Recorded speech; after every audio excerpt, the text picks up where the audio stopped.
Coach, the game for facing West Texas A&M started off pretty slow, but your team came out in the second half and really tried to rally. What was your message at halftime?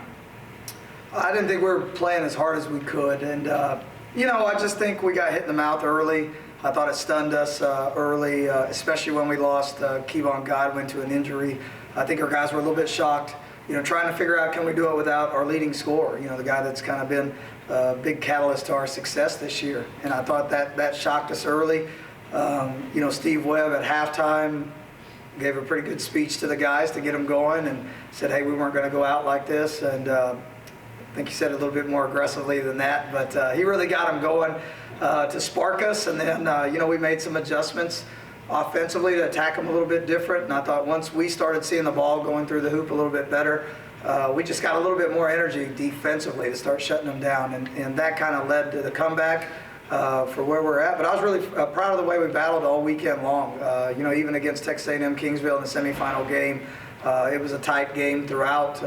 They're hitting threes, and that's not normally what they do. I think they hit 9 field goals in the first half, and 6 of them were threes.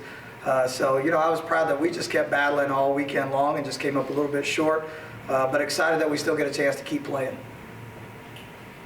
You talk about how big of a weekend it was in their fight. What was it like to see your team compete at such a high level on the road? That's kind of been who we've been all year and how our schedule was built. We played 8 of our first 12 on the road this year, whether it was neutral or true road games. So, we thought, hey, we've got the experience to do that, but it didn't feel like a road game. I'll tell you that right now. We had so much support. Our band was there, cheer, pom.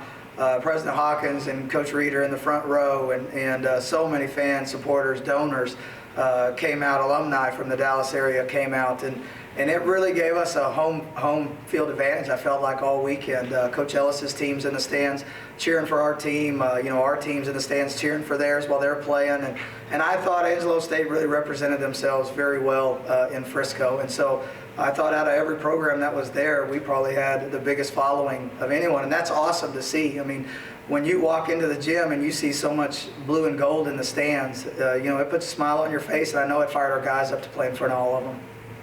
Going into the D2 South Central Regional, can you just talk about the injury update on Godwin? Is he going to be ready? Is he okay? We're getting him worked on today. It's day to day, and then we'll kind of take it from there to see what's going on with him. It's going to be one heck of a regional. 6 of the 8 teams are in the top 25. It's some of the best teams in the country.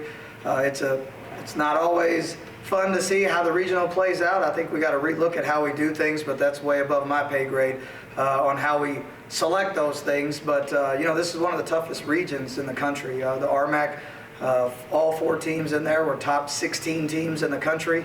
We get to play Colorado Mesa in the first round, and we're going to work right away to prepare our team for what they have. But it's a completely different style of basketball than what we play in the Lone Star, and that's where the challenge is going to be for our team. It's not so much, hey, is Godwin healthy? I think we proved in the second half for us that it's just next man up.